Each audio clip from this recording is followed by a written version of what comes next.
Telangana CM Revanth రెడ్డిపై మాజీ మంత్రి హరీష్ రావు విరుచుకుపడ్డారు. రేవంత్ భాష హిట్లర్ను గుర్తు చేస్తోందని, ఆయన మాటల్లో ఫ్రస్ట్రేషన్, సైకో, షాడిస్ట్ మనస్తత్వం కనిపిస్తోందని విమర్శలు చేశారు. నీటి అంశంపై ప్రభుత్వం వ్యవహరిస్తున్న తీరును తప్పుబట్టారు. తాము నీళ్లు పారించమంటే వాళ్లు రక్తం పారిస్తామంటున్నారని ధ్వజమెత్తారు. రైతుల కోసం తమ రక్తం ఇంచేందుకైనా సిద్ధమేనని స్పష్టం చేశారు. సీఎం రేవంత్ ఇష్టం వచ్చినట్లు అబద్ధాలు మాట్లాడుతున్నారని ఆరోపించారు. ఇక షాబాద్ ఘటనపై పక్క రాష్ట్ర ముఖ్యమంత్రి స్పందించినా తెలంగాణ సీఎం మాత్రం స్పందించలేదని హరీష్ రావు విమర్శించారు. హిట్లర్ తరహాలో ఒక హంతక భాష మాట్లాడుతూ ఉన్నాడు. కానీ ఒకటి మాత్రం నిజం, ఫైనల్ గా పాపం పండినాడు హిట్లర్ కు ఏ గతి పట్టిందో రేవంత్ రెడ్డి నీకు కూడా అదే గతి పడుతుంది. ఇదంతా ఆయన ప్రయత్నం ఏంది? భాష దేనికి మాట్లాడుతున్నాడు? ఎవడు మాట్లాడతాడు? ఫ్రస్ట్రేషన్ లో ఉన్నటువంటి వాడు, విషయం లేనటువంటి వాడు, సమాధానం చెప్పలేనటువంటి వాడు. సమాధానం ఉంటే, విషయం ఉంటే, పరిజ్ఞానం ఉంటే, సత్తా ఉంటే విషయం మీద మాట్లాడతాడు. ఫ్రస్ట్రేషన్ కనబడతా ఉంది నీ లోపల. నువ్వు జారుడు బండ మీద జారిపోతా ఉన్నావు, నీకు ఓటమి తప్పదు అనేటువంటి ఒక ఫ్రస్ట్రేషన్ లో ఊగిపోతా ఉన్నావు, బూతు భాష మాట్లాడుతా ఉన్నావు. నిజంగా నీకు విషయం ఉంటే విషయంతో ఒప్పిస్తావు, మెప్పిస్తావు. విషయం లేదు కనుకనే బూతులను అందుకుంటున్నావు అనేది ఇవాళ రాష్ట్ర ప్రజలందరూ కూడా అర్థం చేసుకుంటావు. మేడిగడ్డ గేట్లు మూయకుండా కన్నేపల్లి దగ్గర నీటిని ఎట్లా ఎత్తుతావు అని మాట్లాడతావు. నాకు జాలి కలుగుతుంది నేను చూస్తుంటే. ముఖ్యమంత్రిగా నువ్వు 31 నెలలు పూర్తి చేసుకున్నా కన్నేపల్లి పంప్ హౌస్ నుంచి మేడిగడ్డ బ్యారేజ్ గేట్లు మూయకుండా నీళ్లు ఎలా ఎత్తాలో కూడా అవగాహన నువ్వు పెంచుకోవడం మీద నిన్ను చూస్తే నాకు జాలిస్తా ఉంది. ఈయన మాట్లాడగానే ఉత్తమ్ కుమార్ రెడ్డి మైక్ తీసుకున్నాడు మధ్యలో. ఈయన తప్పు మాట్లాడిండని ఉత్తమ్ కుమార్ రెడ్డికి బుర్ర వెలిగింది. మధ్యలో ఆయన మైక్ తీసుకొని ఉత్తమ్ కుమార్ రెడ్డి గారు ఈయన తప్పును సరిచేసే ప్రయత్నం చేశాడు. అందుకే నేను జాలి కలుగుతుంది రేవంత్ రెడ్డి మీద అన్న. 31 నెలలు ముఖ్యమంత్రిగా పనిచేసినాక కూడా విషయ పరిజ్ఞానం పెంచుకోలే, బూతులు తప్ప నీకు విషయ పరిజ్ఞానం పెరగలే.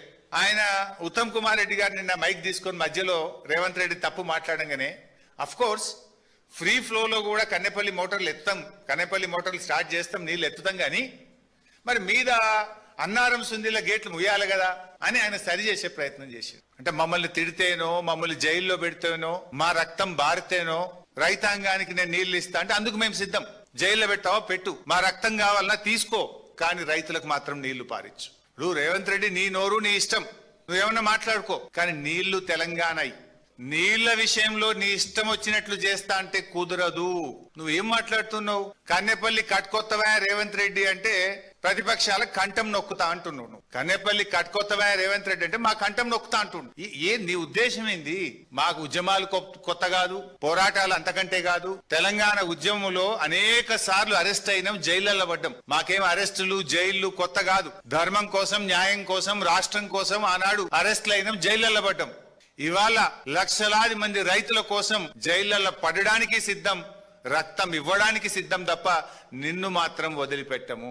ఎన్టీపీసీ విద్యుత్ ఉత్పత్తి చేయడానికి 1 సంవత్సరానికి 5 టీఎంసీలు కావాలి. సింగరేణి థర్మల్ పవర్ ప్లాంట్ లో విద్యుత్ ఉత్పత్తి ఆగొద్దు అంటే సంవత్సరానికి 5 టీఎంసీలు కావాలి. హైదరాబాద్ మంచినీళ్లకు ఎల్లంపల్లి నుంచి 10 టీఎంసీలు కావాలి. లోకల్ డ్రింకింగ్ వాటర్ కు 2 నుంచి 3 టీఎంసీలు కావాలి. ఇప్పుడు అక్కడ ఉన్నాయి డెడ్ స్టోరేజ్ తీసేస్తే 4-5 కూడా లేవు. నువ్వు పందాలకు పోయి పంటింపులకు పోతే రేపు కరెంటు ఉత్పత్తి కూడా ఆగిపోయి రాష్ట్రం అంధాకారమయ్యే ప్రమాదం ఉంది మిస్టర్ రేవంత్ రెడ్డి.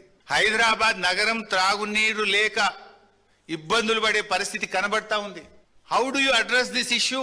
పాప నిన్న ఒక జర్నలిస్ట్ అదే అడిగిండు, మరి కరువు వస్తుంది కదా, ఎలినినో వస్తుంది, ఎట్లా నువ్వు అడ్రస్ చేస్తావు అంటే, సమస్యను ఎట్లా తీరుస్తావు అంటే, వాళ్ళని కోసి రక్తం జిమ్ముతే పంటలు పంటే అని రేవంత్ రెడ్డి మాట్లాడతాడు. ఇదా ఒక ముఖ్యమంత్రి మాట్లాడేది?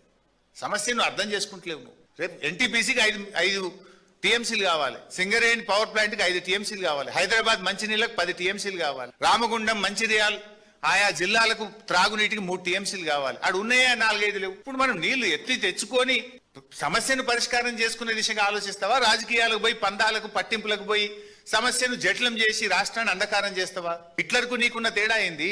హిట్లర్ అదే కదా చేసింది, పిచ్చి పనులు.